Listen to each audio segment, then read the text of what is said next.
5 ನಿಮಿಷದಲ್ಲಿ ಆಗುವಂತ ಬೀಟ್ರೋಟ್ ಪಲ್ಯ ಹೇಗ್ ಮಾಡೋದು ಅಂತ ನೋಡೋಣ ಬನ್ನಿ. ಮೊದಲಿಗೆ ಗ್ಯಾಸ್ ಮೇಲೆ ಬಾಣಲಿ ಇಟ್ಕೊಂಡಿದ್ದೀನಿ. ಅದಕ್ಕೆ ಒಂದೇ 1 ಟೇಬಲ್ ಸ್ಪೂನ್ ಆಗುವಷ್ಟು ಆಯಿಲ್ನ ಹಾಕೊಂಡಿದ್ದೀನಿ.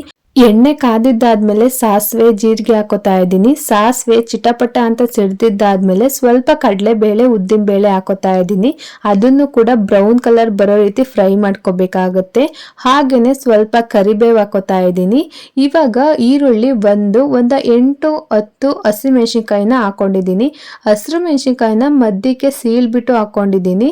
ಹಾಗೆ ಹಾಕೊಳ್ಳೋದ್ರಿಂದ ಖಾರ ಚೆನ್ನಾಗಿ ಹತ್ಕೊಳ್ಳುತ್ತೆ ಬೀಟ್ರೋಟಿಗೆ. ಅದಕ್ಕೋಸ್ಕರ ಇವಾಗ ನಾನು ತುರ್ದಿಟ್ಕೊಂಡಿರುವಂತ 2 ಬೀಟ್ರೋಟ್ನ ತುರಿನ ಹಾಕೋತಾ ಇದ್ದೀನಿ. ಇವಾಗ ಒಂದೊಳ್ಳೆ ರೀತಿಯಲ್ಲಿ ಚೆನ್ನಾಗಿ ಬೀಟ್ರೋಟ್ನ ಒಗ್ಗರಣೆಯಲ್ಲಿ ಮಿಕ್ಸ್ ಮಾಡ್ಬಿಟ್ಟು 1-2 ನಿಮಿಷ ಬೇಯಿಸ್ಕೊಂಡ್ಬಿಟ್ರೆ ಸಾಕು, ಬೀಟ್ರೋಟ್ ಪಲ್ಯ ರೆಡಿ ಆಗೋಗುತ್ತೆ. ಇವಾಗ ನಾನು ಸ್ವಲ್ಪ ನೀರ್ ಹಾಕೋತಾ ಇದ್ದೀನಿ. ತಟ್ಟೆನಲ್ಲಿ ಬೀಟ್ರೋಟ್ನ ತುರ್ಕೊಂಡಿದ್ನಲ್ಲ ಅದನ್ನ ತೊಳ್ಕೊಬಿಟ್ಟು ಸ್ವಲ್ಪ ನೀರ್ ಹಾಕೋತಾ ಇದ್ದೀನಿ.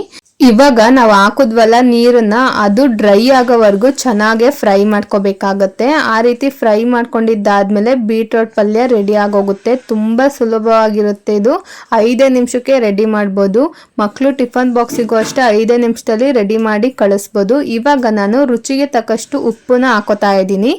ನೀವು ಉಪ್ಪನ್ನ ನೋಡ್ಬಿಟ್ಟು ಹಾಕೊಳ್ಳಿ, ಜಾಸ್ತಿ ಹಾಕೊಳ್ಳೋದಕ್ಕೆ ಹೋಗ್ಬಿಡಿ, ತಿನ್ನೋದಿಕ್ ಆಗೋದಿಲ್ಲ. ಬೀಟ್ರೋಟ್ ಪಲ್ಯ ರುಚಿಯಾಗೂ ಸಹ ಇರೋದಿಲ್ಲ.